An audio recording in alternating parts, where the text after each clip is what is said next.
Okay, great. So today I'm going to talk about the OpenFOAM class and just talk a bit about its functionality and just give some examples.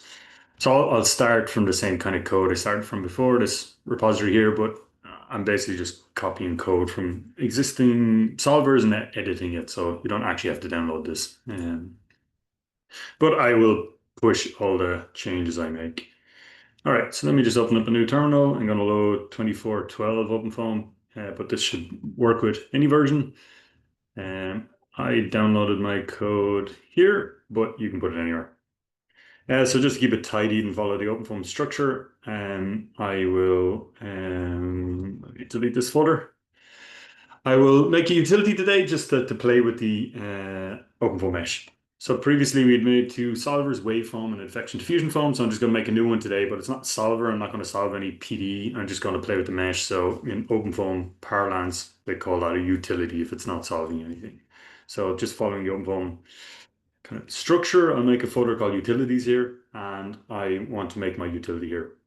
So what I'm going to do is I'll just copy like before, foam solvers. I'll copy Laplacian foam just as a kind of basic example. And I will rename this to test mesh. So I rename that folder to test mesh. That's what I'm going to call my utility. I'm going to delete everything I don't need here. So I'm going to delete create fields and write and this over Laplacian solver. And I will rename Laplacian foam to test mesh.c. I'll open up this make files. I'll tell the compiler that I'm going to be compiling a file called test mesh. And then the executable is going to be called test mesh. And just by good convention, you should put that in your user app in, not the app in, because the app in on a HPC system, you wouldn't have write access to anyway. Okay, so as I did before, I'll open another terminal. So I'll have one for, oh, that's the wrong version of OpenFOAM. I'll have one for compiling the code, and then I'll have one just for editing the source code, and then I'll have another one for the case. So I'll just update the comments here, test mesh, get rid of this group, get rid of this short description. And I'll say a simple utility for testing the functionality of the OpenFOAM mesh. And very important, I will also add my name. Okay, so before I actually edit anything, I'll just basically delete everything I don't want, and then we can start adding functionality. So I'll get rid of all this stuff. Basically, the minimum is this set root cases. This just is OpenFOAM's header file for dealing with reading command line arguments and a few other things like that. I'm going to leave this create time and create mesh, and then I'm going to just delete everything else. Might keep this print execution time. Why not? Okay, so this is going to be my utility. It doesn't do very much. It's just going to create this time object, then create the mesh, which means read the mesh from the case, and then just print the time and print the end. So this will be our starting point. So I will go wclean, which just deletes previous build artifacts. So inside this make folder, sometimes you'll have Linux or Darwin. They're just temporary build objects. And then I'll go wmake. And this should compile. So it compiles, it basically says it's creating a mesh object that doesn't get used for anything. So it's the compiler is giving a warning for that, but that's fine. All right, so in the third tab, I will just create the test case. So I will go back to the parent directory of our Git repository. I'll go inside tutorials, and we had this waveFOAM and advection diffusion foam. So I'll just copy the waveFOAM case. It's called my test case, and I'll just call it test mesh. So in the OpenFOAM kind of convention, I'll have a case just with the under a folder with the same name as the utility. I don't really need this 0.org. I'll just make an empty 0 directory. If I use the tree command, I can just see everything in here. So I don't need transport properties. I don't need that set fields, system set fields. Let's see the tree again. I won't need this FE schemes or FE solution. I'll leave them for now though, just in case we add something. So I still need the mesh though. So our mesh at the moment is just the cavity case. So it's 1 by 1 block. I'll just get rid of that scaling. So it'll just be a 100 cells in the X and in the Y direction, and it's just a 2D domain that's 1 by 1. Okay, so now I have my mesh. I have my utility called test mesh. So if I just run my test mesh utility, it's not very exciting, but it runs, reads the time, reads the mesh, and then prints how long that took. Not very exciting. All right, but we have, let's say, our base utility, and we can play with the functionality for the mesh. So, okay, what do we want to do? Okay, so the first thing is, well, what is the mesh? So if I just create mesh.h, these include files. So remembering that when the compiler sees a hash include, it's basically just finding that file and copying and pasting the content of that file to be here when it's being compiled. So the first place the compiler looks is in the current directory. So if I can't find it there, then it's going to look in other directories. And what are those directories? Well, inside this make folder, we have files, which tells it what to compile, but options tells it where to look for other files. So it's going to look in this libsrc find a volume and libsrc mesh tools. And all OpenFOAM utilities will look in libsrc OpenFOAM, so that's not listed. It also tells it the library still linked to. So let's just quickly look for that. I'll have a fork tab here. So if you load OpenFOAM and type src, that brings you to the main libraries directory, the main source directory in OpenFOAM. So these are all these libraries. The main one is called OpenFOAM up the top somewhere, wherever OpenFOAM is, here. And then other ones like find a volume get used as well. So if I am in the directory, I go find and search here, --name, create mesh.h. It'll find it in the OpenFOAM library. So it finds two versions. It finds this and include, but this ln include is just a folder full of links. So it's just a link to the same file. So you can open either. So if we open that, I won't go through the details now. It's basically loads of different options for different ways to read meshes. But if I go to the very bottom, essentially a mesh in these OpenFOAM solvers is of type fvMesh, so finite volume mesh. So fvMesh is like the main mesh in OpenFOAM. That's the class. So we have an object of that type of class. So okay, we don't need to know really about that, but we basically have an object called mesh that we can call functions from and do things with. So for example, I can go info number of cells equals, and I can go mesh dot, and then the mesh has loads of functions inside it that are convenient. So one function is called n cells. So you can guess that just is, if I compile that, that will just return an integer, which is the number of cells in the mesh. And then I'm just printing it to the screen here. So not too exciting. But if I do that now, you can see number of cells in the mesh, 10,000. Okay, so it works. So you can probably guess that there's other functions, but rather than just guessing, let's actually look up those functions and see where can we find those functions and how can we use them. So there's a couple of ways to find those functions. One is to actually go to the source code and just look for them there. So for example, if I go find here -name fvMesh star, okay, it finds loads of things. So maybe let's be more specific. The class, if we look for the H file, so here is the fvMesh class. So if I was to open up the H file, this gives the full definition of the class. Sometimes this is a bit overwhelming. It has all the internal workings of it, which maybe you don't care about.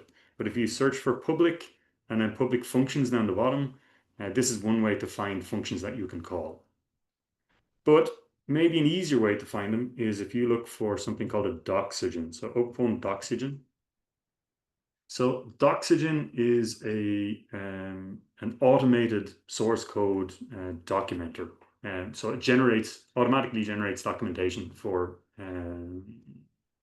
code projects. So when you run that, and you can run it locally, but if you run it locally, it generates a bunch of HTML files. But for example, OpenFOAM.com have already done that for a variety of versions. So this is 2112, but it won't have changed too much. So you'll get something like this. So if I go fvMesh up here, it will search through the documentation, this automated documentation. It finds files, but it also finds the class. So if I click the first thing here, this gives basically a summary of what's inside this class. And you can see what functions are available to call from this. So the first thing you'll see at the top is what's called an inheritance diagram. So OpenFOAM follows this object-oriented design philosophy. So fvMesh is a class, and to the left is what it derives from, and to the right is other classes that might derive from it. So we have an object that's a mesh, which is an fvMesh, and everything defined in the fvMesh class we have access to, but also this class has lots of parents, so it derives from other things. One of note is polyMesh. So any function defined inside polyMesh we also have access to, because our mesh object is an fvMesh, but it's also a polyMesh. So the way to think about it is fvMesh could be like a bicycle, and then polyMesh is like modes of transport or something like that. So like you might have functions like the efficiency defined in the mode of transport, but then like the number of wheels might be defined in like a bicycle, for example. And then there's even more specialized classes to the right here.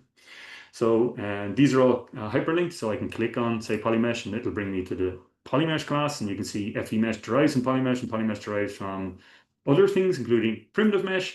And if I click on primitiveMesh, that doesn't derive from anything. So that's kind of like the root. So you can see my fvMesh is a polyMesh, and a polyMesh is a primitiveMesh. So an fvMesh is a primitiveMesh as well. All right, so maybe that's a bit too much. So let's just look at what functions I can call. So if I scroll down here, it actually gives the public functions that I can call. So if I scroll down a little bit, there's lots of functions here that maybe are a little bit confusing. So let me go on polyMesh. So our mesh object is a polyMesh. And if I go even more basic, which is a primitiveMesh, the functions in primitiveMesh, just the basic functionality of the mesh, is probably easier to understand than starting with the fvMesh. So if I scroll down here, you'll see endpoints and faces, or n edges and faces and cells. So this was the function we were calling. It returns a label. So I said it was an integer.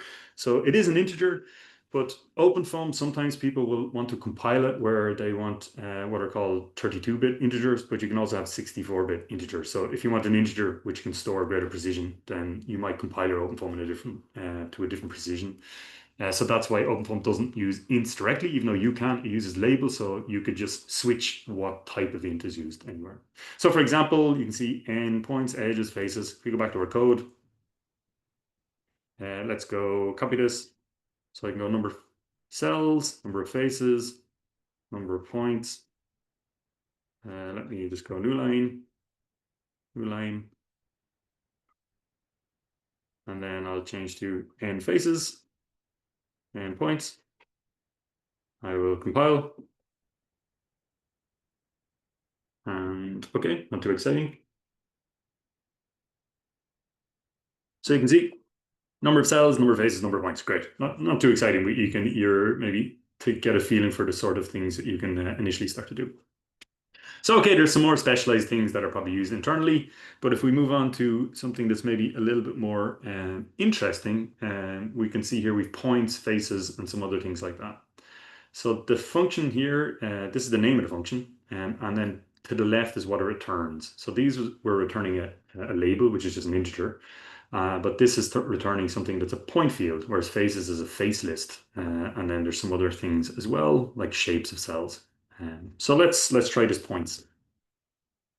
So if I go to info points equals mesh dot points, open close bracket. So open close bracket, it's a function, and there's nothing inside here because it's a function that doesn't take any arguments. So let me compile that. And while that's compiling, I'm just going to go back to my case. So this case has a lot of points. So I will just reduce the density of the cells. I'll have 10 by 10, so 100 cells. I'll just run block mesh again. Otherwise, when I print out the points, I'll just get 10,000, well, more than 10,000 points written. So test mesh, if I run it now, you can see what happens. So you can see number of cells, number of faces, number of points is 242 in this case. And you can see when I print out the points, it gives a list that says there's 240 of these things, and then each one is a vector. So the first entry is a vector, the next one is a vector, etc., etc. So I'll open up PowerView in the background just so you can look at the mesh, but these are the actual coordinates of the mesh. And so if I turn on the mesh here, so it's just printing out the coordinates of all these points. So you can also, when you run block mesh, so when I ran block mesh to generate mesh, what it actually did, if I go look at tree here, is it made a folder in constant called polyMesh, and polyMesh is the OpenFOAM mesh. So it consists of a file called points and faces and then some other things as well. So if I just open constant polyMesh points, this is just what I printed out there. That is basically access to that. That's read into memory, and then when I go info.mesh.points, it's just writing out this information. So you can see then, well, that's all the points. If I just want to print out the points for cell or for point 0, I can just go, it's just a list. So you can, it's like an array essentially full of vectors. So I can just go square brackets. So that's access to a list, and 0 would be the first, 1 is the second, 2 is the third, etc. So let's, if I just want to access the first one, so it's 0 indexing in C++, and when that compiles, I can run that, and you can see that the point for point 0 is just 0, 0, 0. So it's the origin. So in ParaView, I can also double check that. If I look for a filter called generate IDs, and I go apply, this will generate a colored field, which is from 0 to 240 or whatever number of points we have. So we can see 0 is the point there. I think you can hover over these as well. If I click on this, I think I'm hovering that point. It might give me some information, maybe not. I can't remember how to do this. I think you can select points like there. Ooh, and will it give me information on that point? I think you can go extract selection, and then it will say that the index of the point I think you're selecting. Oh, I'm selecting another point there as well. And yeah, okay, so that's a little bit. That's the points list. But if we go back to that Doxygen, we can see there's also something called faces. So let's look at the faces as well. So maybe I'll go info faces. So faces equal mesh.faces, and I'll just print out the full list. So wait for that. Move over here, run it again. So when I print out the faces, you see a list like this. So if I go to the top, so faces, there's 420 faces. So you can see the list now, it's a list of lists essentially. So when you print out faces, the first face says 4, and then it gives 4 numbers.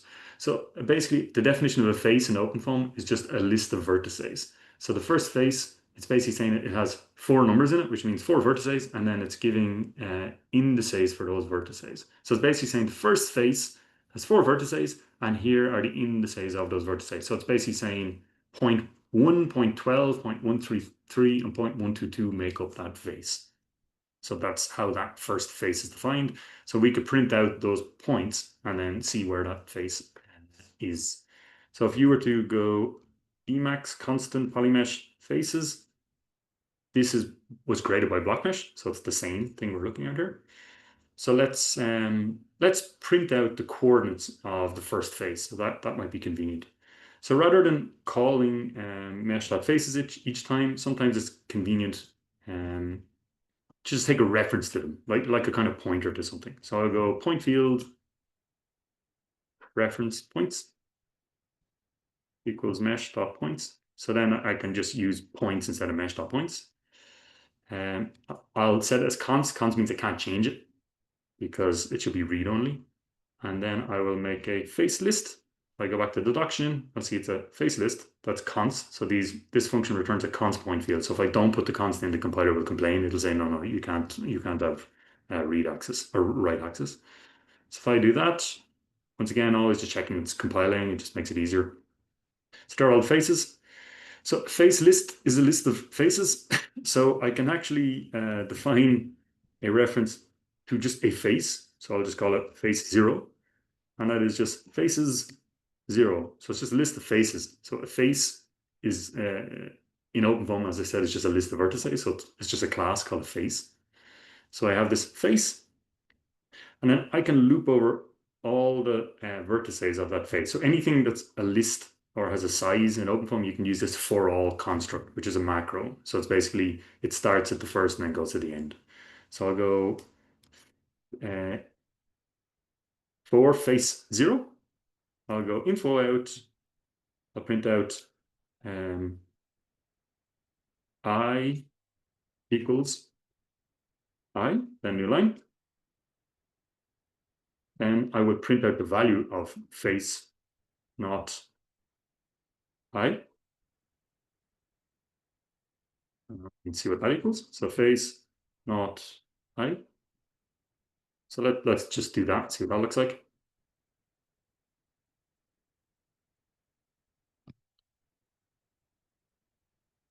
So you can see for face, if I look at my code again, so I'm getting face 0. So if you remember, face 0 is just a list of 4-point indices. So basically telling us which 4 points from that face. So I'm just printing out I. So you'll see that I just iterates 0, 1, 2, 3. So it's just going through the first, second, third, fourth. But then when I index in, so I go face not of 0, it gives me the first index of the first point in the face, then the second index, the third, the fourth. So then that means that I can define label. So a point ID, I can define this thing just as that's the index of the point we're looking at. So if I look here, you can see this is point number 1, point number 12, point number 123, point number 122. So once again, I is going 0, 1, 2, 3, 4. It's just telling us where in this list of this face we're looking at. And then point ID, when I actually index into this face, it tells me which point we're on. So I can see that point ID. So then what I can do with that is then I can just say, well, let me tab this over. This point equals, so points, and then I will go point ID, just so we can see what we're looking at. So this point is equal to, if I have the full list of points here, if I just put in that index, so for example, if I go points 1, points 12, points 1, 2, 3, or points 1, 2, 2, that will tell me the actual coordinate of that point. So in this case, that's stored, that index is stored in this point ID. So I can just print that like that. So I'm looping through this face. I'm just printing out, well, here's the index, and then this is the index at the point. I'm saving the point, and then I'm just saying, well, the actual coordinate for this index is this thing. So if I run that, you'll see that I equals 0, face not 0 is 1, so the first point is 1. So if I put it into the points list, points 1, you can say, here's the coordinate. And similarly for the second face is point 12 in the OpenFOAM list. Then you can see that's the second coordinate, that's the third coordinate, and that's the fourth coordinate. So if I go back to PowerView, for example, I could maybe create a little sphere just so I can see where this is. So if I create a small sphere, like a millimeter one, wherever that went. Oh, oh, I need to turn this off. Okay. Where is my little sphere? Maybe make it a bit bigger. Okay, there's my sphere. So you can see that's 0, 0. So you can see the first point for face 0 is at 0.1, 0, 0. So you can see that's vertex or point number 1, and then like you can put in all the other ones. So you can see point 12 is 0 0.1, 0 0.1, and you can see that's there. So it looks like it's gonna make this face there. Okay, very good. So if that's how you access the points, you can do the same thing also with some of the other lists as well. So cells, for example, returns back something called a cells list. So if I go mesh.cells, I can print all of that out to see what that looks like. So I can go mesh.cells equals, and I compile my code. And the nice thing is with info, rather than cout, is info knows how to deal with all these different types of objects. So it knows how to print them to the screen, whereas cout might not know what to do with an object like that, how it's actually printed. So if you look at the cells, how OpenFOAM defines cells is, well, there's 100 of them. The first cell has 6 faces, and here are the indices of those faces. So the first cell has 6 faces. Its first face is face number 0. Its second face is face number 1. Its third face, 190, etc., etc. And then each one of those faces is defined by a set of points. So it's kind of hierarchical, and that's how it's defined. So for example, I could, like I did before, I can go const cell, take a reference to maybe cell 0, and I can go mesh.cells 0, that's the first cell, and then I can loop over that cell. So cell 0, I'll just make an index called fi. So I can say, well, const label face ID. So the index of the first face will be, or of the face that when we're looping over will be cell not fi. So for example, fi is just the index here that we're defining. So it's like 1, 2, 3, 4, 5. So if there's 6 faces, fi will go 0, 1, 2, 3, 4, 5, 6. And then when I ask for the 0th component of this, it'll give me the index of the face. So I can say, for example, face ID equals face ID. Maybe we'll start by saying fi. With fi equals fi. Maybe I'll go to the next line. Just make it easier to see. Tab in, that's the face ID.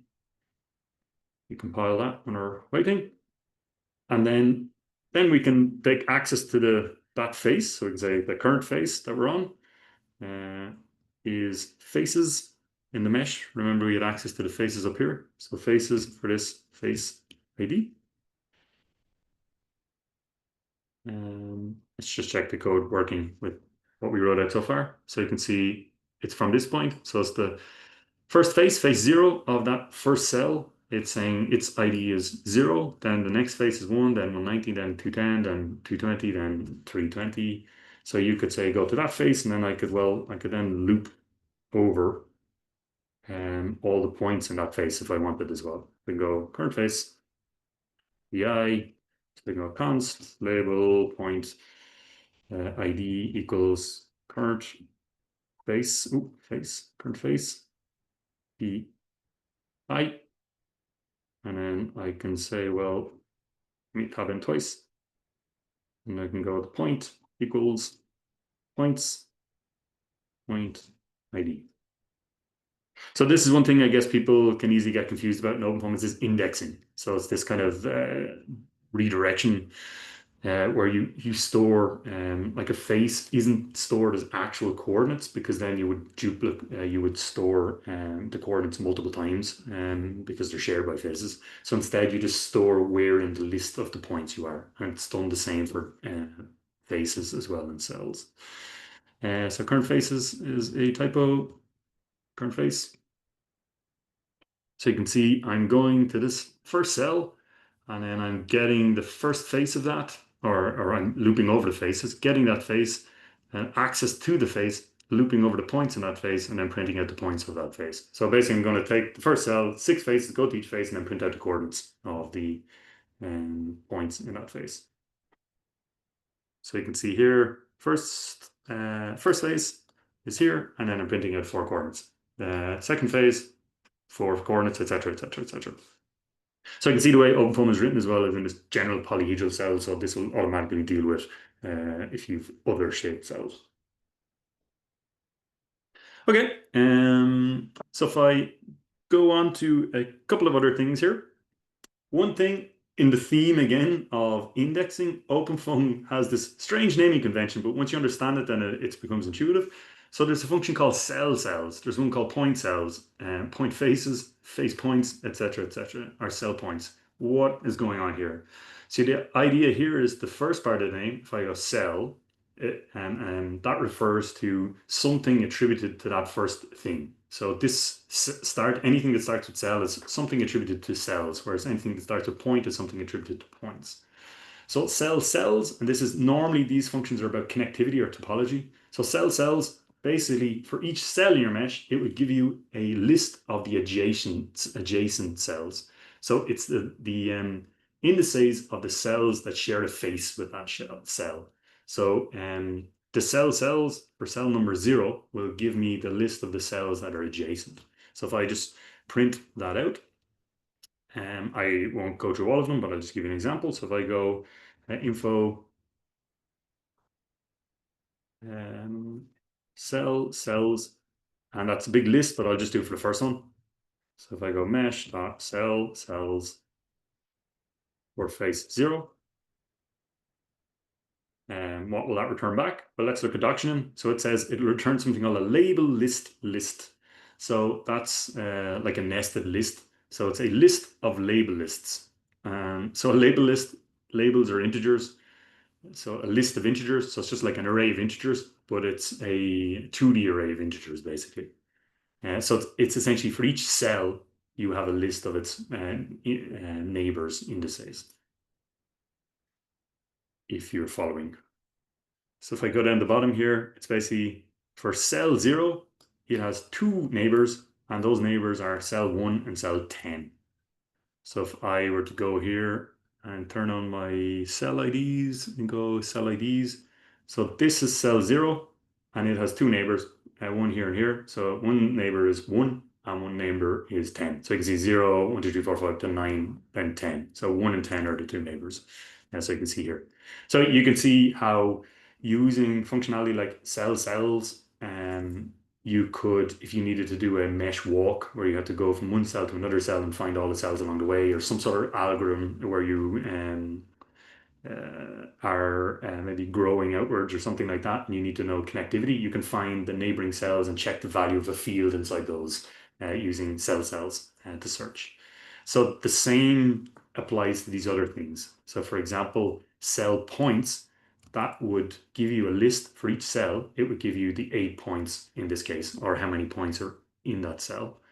And so similarly, if you have, there's edges, I'll ignore edges, they don't get used that much, but it's the same idea.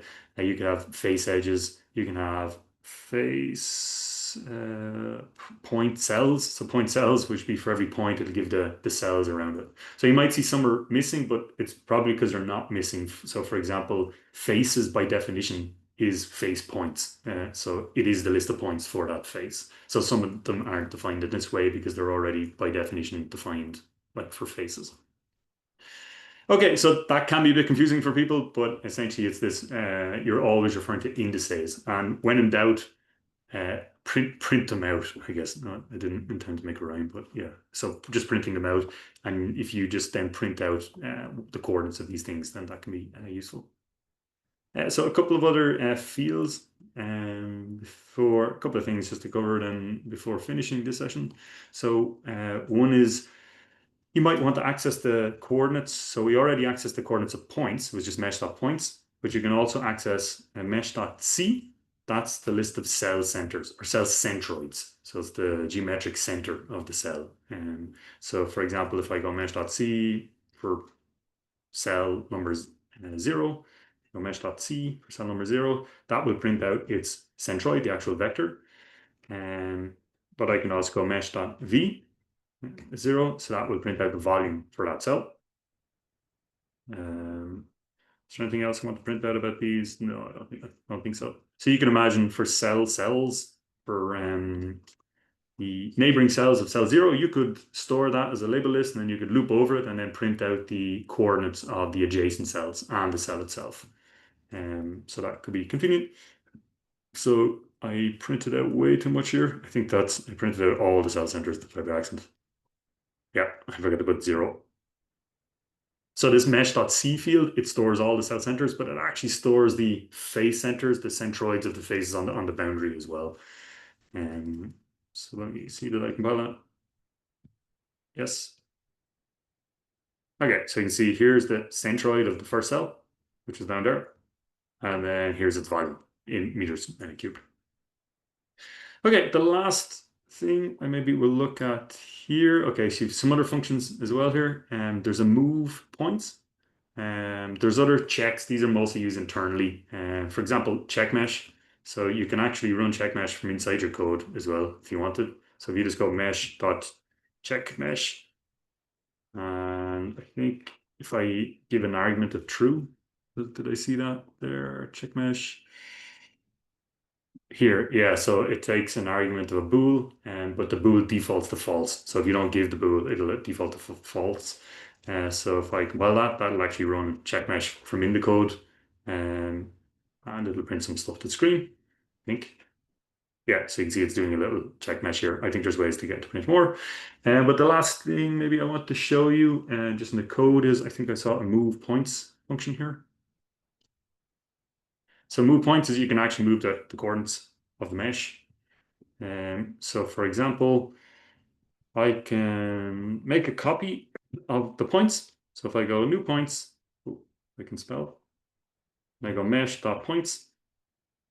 So because I'm not taking a reference, if I took a reference, that's like pointing directly to it. But since I don't take a reference, that's actually copying the points. So copy the points and then add a perturbation to the points. So I go new points. Oh man, spelling. Plus equals. So let's say if I don't know, I'll add something like a sine function or something like that. So let's say I go A by phone sine, let's say B star I X or something like that. So I'll just add a perturbation. So I'll define the variables. So I'll go scalar A, and I could look these up from the case like we did in the previous case to find a dictionary and read them. But just for now, I'll just set them equal to something. So I'll say 0. I don't know, 1. We'll see what happens if I do that. I think maybe that might be a bit big, maybe 0.5. Const scalar B, this frequency, maybe I'll set to 4 or something like that. And then X, the actual coordinates. Well, I know I've mesh.points, so I can just extract out the scalar field, just the X coordinates, as mesh.points. So that's vectors. So I could either multiply that with a unit vector in the X direction, but OpenFOAM has a function called .component or components. We'll find out when the compiler tells me. Vector X. So you can go like this syntax, and that will extract out a component of a vector or a tensor or something like that. I think it might be component instead of components. Yeah, so it says no member components in blah, blah, blah. Did you mean component? So you're very helpful, compiler. So component. Let's see if that compiles. So I just made a copy of the points. I've calculated these new points. That's not moving the mesh or anything. That's just making copy the points and calculating things. Okay, so it says it doesn't know what pi is. So OpenFOAM stores the value of things like pi in a nested namespace called constant mathematical pi, I think. So to actually use pi that's stored in OpenFOAM, you have to write it like that. And then it is saying, oh yeah, so I'm adding a scalar onto these vector coordinates. So I will just multiply this by a vector, which is 1, 0, 0. So that's just a vector in the X direction. So it's saying here, the compiler is saying no overloaded function for plus equals. So it's saying the candidate, no known conversion from a temp of a field of doubles, so like a scalar field, to a list of vectors. So it's basically, it doesn't know how to convert it. All right, so that's not actually doing anything, but I can go mesh.movePoints, new points. So that will actually move the coordinates, really move the mesh. Then I can go mesh.write, which will write it to the disk, but that will overwrite my mesh. So maybe I should just go runtime plus plus. So I'll just move to the next time step and then just write the results. So even though I'm not solving anything, because I have this time object, I have access to the time settings. So then I can just write the mesh to the next time step. So if I go test mesh now, if I go ls, we'll see that I have a folder here, and that must be the time step.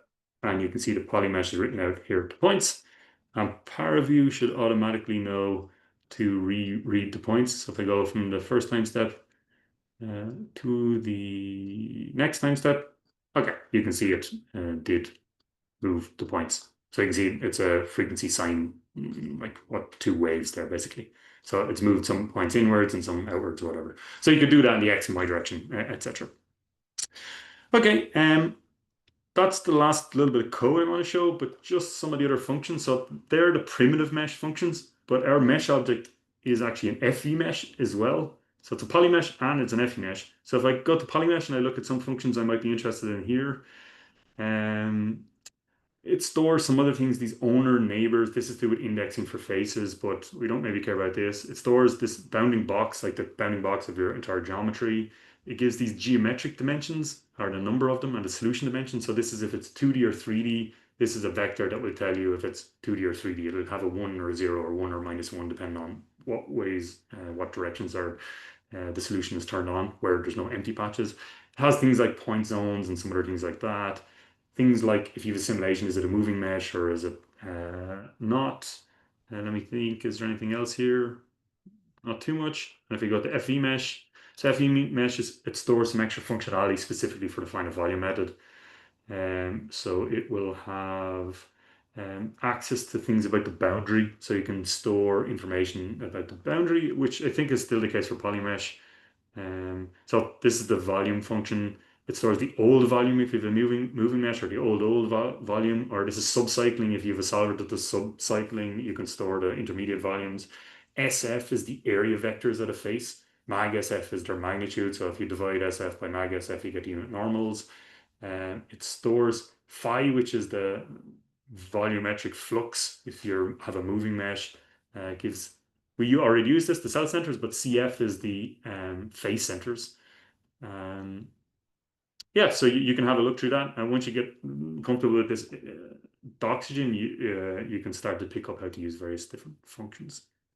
Okay, that seems like a good place to stop. I will add this case and this code to the Git, and that is that. I'll stop the recording.